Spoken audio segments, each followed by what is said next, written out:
Hi friends, സാപ്പിന മലയാളത്തിൻ്റെ ഏറ്റവും പുതിയൊരു വീഡിയോയിലേക്ക് എല്ലാവർക്കും സ്വാഗതം. ഇന്നത്തെ വീഡിയോ ഇന്നിപ്പോൾ ഇവിടെ വന്നിരിക്കുന്നത് നമ്മുടെ ലാലേട്ടൻ്റെ തുടരെന്ന് പറഞ്ഞ സിനിമ തിയേറ്റർ റിലീസ് ചെയ്തു, കണ്ടു. സിനിമയുടെ വിശേഷങ്ങളാണ് ഇന്നത്തെ വീഡിയോ നമ്മൾ പരിശോധിക്കാൻ പോകുന്നത്. തരുൺമൂർത്തി, വാക്കുകളില്ല പറയാൻ. ശരിക്കും പറയുകയാണെങ്കിൽ ഇതാണ് ഫാൻ ബോയ് പണ്ണൽ എന്ന് പറഞ്ഞാൽ. കിടിലൻ സിനിമ പറഞ്ഞാൽ കിടിലൻ സിനിമ, സൂപ്പർ പടം. ലാലേട്ടനെ കൊണ്ട് എന്തൊക്കെ ചെയ്യിപ്പിക്കാൻ സാധിക്കുമോ അതൊക്കെ ഈ സിനിമയിൽ ചെയ്യിപ്പിച്ചിട്ടുണ്ട് തരുൺമൂർത്തി. ഓരോ ഫാൻ ബോയ് മൊമെൻറ്റ്സ്, ഒരുപാട് ഫാൻ ബോയ് മൊമെൻറ്റ്സ് ഉണ്ട്. അതുകൂടാതെ ഒരുപാട് ട്രോൾസ് ഉണ്ട്. ലാലേട്ടനെ തന്നെ ട്രോളിന് കുറേ സീനുകളുണ്ട്. അതൊക്കെ അടിപൊളിയായിരുന്നു സിനിമയിൽ. സിനിമയുടെ സ്റ്റോറി പ്രത്യേകം പറയുന്നില്ല ഞാൻ. ഒരു കുറേ സ്പോയിലറായിപ്പോൾ സ്റ്റോറി കാര്യങ്ങളൊക്കെ പറയുകയാണെങ്കിൽ ഒരു ടാക്സി ഡ്രൈവറുടെ ഫാമിലിയിൽ നടക്കുന്ന കുറച്ച് സംഭവങ്ങളും കാര്യങ്ങളൊക്കെയാണ് സിനിമയിൽ പറഞ്ഞു പോകുന്നത്. തരുൺമൂർത്തിയാണ് സംവിധാനം ചെയ്തിട്ടുള്ളത്. മോഹൻലാൽ, ശോഭന, മണിയൻപിള്ള രാജു, ഫർഹാൻ ഫാസിൽ, ബിനു പപ്പു, നന്ദു ഇർഷാദ്, ആർഷ ചാന്ദിനി, ബൈജു, തോമസ് മാത്യു, കൃഷ്ണപ്രഭ, പ്രകാശ് വർമ്മ, അരവിന്ദ് എന്നിവരൊക്കെ ഒരു വലിയൊരു താരതമ്യ സിനിമയുണ്ട്. പക്ഷേ മെയിനായിട്ട് നമ്മുടെ ലാലേട്ടനെയും പിന്നെ ഇതിൽ വേറൊരു പോലീസ് ഓഫീസറുണ്ട്. ആ ഒരു പോലീസ് ഓഫീസർ ബിനു പപ്പു. ആ പോലീസ് ഓഫീസർ പേരെന്താണെന്ന് എനിക്കറിയില്ല, സത്യം പറയുകയാണ് കേട്ടോ. ഞാൻ എവരെയും കണ്ടിട്ടുണ്ടോ എനിക്കറിയില്ല. പക്ഷേ കിടിലൻ ആക്ടറാണ് കേട്ടോ. സൂപ്പർ കിടിലൻ ആക്ടറായിരുന്നു. കിടിലായിട്ട് അഭിനയിച്ചിട്ടുണ്ട്.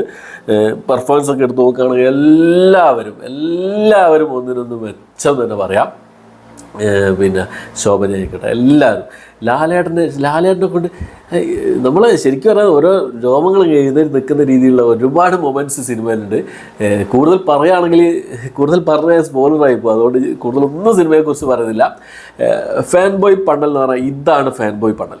കിഡിലൻ സാധനം പറഞ്ഞാൽ കിഡിലൻ സാധനം. അടുത്തൊരു 100 കോടിക്കുള്ള എല്ലാ സംഭവങ്ങളും ഈ സിനിമയിൽ ഉണ്ട്. ഫസ്റ്റ് പേര് കൊടുക്കുന്ന ആ ഒരു സംഭവം ഉണ്ടല്ലോ, എനിക്ക് നല്ലപോലെ ഇഷ്ടപ്പെട്ടു. തുടരുമെന്ന് പറഞ്ഞ പേര് കൊടുത്ത ആ ഒരു സംഭവം. അതിന് ശേഷം ഇൻ്റർവെല്ലൊരു തുടരുമെന്ന് പറഞ്ഞ പേര് കൊടുക്കുന്നുണ്ട്. അത് വേറൊരു സംഭവം. പിന്നെ ലാസ്റ്റ് മോഹൻലാൽ തുടരും. കിടിലൻ സിനിമയാണ്. സിനിമയെക്കുറിച്ച് വേറെ ഒന്നും പറയുന്നില്ല. ഒന്നിനെക്കുറിച്ചും അറിയാതെ സിനിമ പോയി കാണാം. അദ്ദേഹം പറയുന്നത് ഒരു വലിയൊരു ത്രില്ലറോ മറ്റു സംഭവങ്ങളോ കാര്യങ്ങളോ ഒന്നുമല്ല, നിങ്ങൾ പോയി സിനിമ കാണുമെന്ന് പറഞ്ഞത്. എന്നാൽ അവരങ്ങനെ പറഞ്ഞിട്ടുണ്ടായിരുന്നുവെങ്കിലും എന്തെങ്കിലും ഒരു മരുന്ന്, ചെറിയൊരു മരുന്ന് ഉണ്ടാവും എന്നുള്ളത് എനിക്ക് ഉറപ്പായിരുന്നു. ആ രീതിയിലാണ് പോയി കണ്ടത്. പക്ഷേ ഇത്രയ്ക്ക് ഞാൻ പ്രതീക്ഷിച്ചില്ല. കിഡ്ലോസ്കി സംഭവം. എന്തായാലും പോയി തിയേറ്ററിൽ പോയി മസ്റ്റ് വാച്ച് മൂവിയാണ്. പിന്നെ ഒരു 16+ മൂവിയാണ് കേട്ടോ, അങ്ങനെയും പറയാം. ഒരു സ്പോയിലറല്ല, 16+ മൂവിയാണ്. കുട്ടികളൊക്കെ കൊണ്ടുപോകുമ്പോൾ ചെറുതായിട്ടൊന്ന് ശ്രദ്ധിക്കുക എന്നുള്ള ഒരുപാട് ബാഡ് വേർഡ്സ് ഒരുപാട് വരുന്നുണ്ട്. ഫാമിലി മൂവി ആണെങ്കിൽ പോലും ഒരുപാട് ബാഡ് വേർഡ്സ് ഒരുപാട് വരുന്നുണ്ട് എന്നുള്ളതാണ്. ഈ പോലീസ് ഓഫീസറൊക്കെ ബാഡ് വേർഡ്സ് കാര്യങ്ങളൊക്കെ ഒരുപാട് വരുന്നുണ്ട്. അപ്പോൾ അതൊക്കെ ശ്രദ്ധിക്കുക എന്നുള്ളതാണ് സിനിമയിൽ എനിക്ക് കുറച്ചൊരു മോശം എന്നുള്ള രീതിയിൽ എനിക്ക് തോന്നിയൊരു സംഭവം അതായിരുന്നു. ഒരുപാട് ബാഡ് വേർഡ്സ് വരുന്നുണ്ട് എന്നുള്ളതാണ്. അപ്പോൾ കുട്ടികളെ കൊണ്ടുവച്ച് പോകുമ്പോൾ ഞാൻ എൻ്റെ മോനെയും കൊണ്ടുവച്ചായിരുന്നു പോയത്. അപ്പോൾ അങ്ങനെ ഒരുപാട് ബാഡ് വേർഡ്സ് വരുന്നുണ്ട്. അത് ശ്രദ്ധിക്കുക എന്നുള്ളതാണ്. പിന്നെ ഇപ്പോഴത്തെ കുട്ടികൾ ഇതൊക്കെ എല്ലാ സ്ഥലത്തും കേൾക്കുന്നതൊക്കെ ആണ്. അത് പറഞ്ഞിട്ട് കാര്യമില്ല. എന്നാലും നമ്മൾ ശ്രദ്ധിക്കണമല്ലോ. ഓക്കെ, അപ്പോൾ സിനിമ തിയേറ്ററിൽ കാണാം. തിയേറ്ററിൽ മസ്റ്റ് വാച്ച് മൂവി തന്നെ പറയും, മസ്റ്റ് വാച്ച് മൂവി. പിന്നെ ഇൻ്റർവെല്ലിൽ വേറെ ഒരു മൂഡും ഇൻ്റർവെല്ലിന് ശേഷം വേറൊരു മൂഡാണ് സിനിമയ്ക്ക്.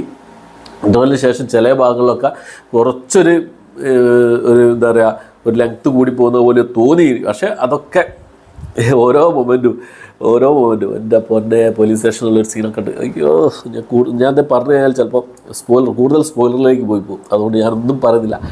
കണ്ടു നോക്കാം, തിയേറ്ററിൽ പോയി കാണാം. ഒരു കട്ട ലാലേട്ടൻ ഫാനാണെങ്കിൽ ഇത് മതി, വേറൊന്നും വേണ്ട. നീ ഈ വർഷത്തേക്ക് ഇത് മതി, അത് മതി.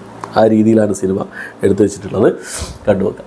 ഓക്കെ, അപ്പോൾ എത്രയാണ് അന്നത്തെ വീഡിയോ ഇഷ്ടപ്പെട്ടെങ്കിൽ ലൈക്ക് ചെയ്യാൻ, ഷെയർ ചെയ്യാൻ, സബ്സ്ക്രൈബ് ചെയ്യാൻ മറക്കാതിരിക്കുക. പുതിയൊരു വീഡിയോ ആയിട്ട് വരുന്നവരേക്കും ബൈ.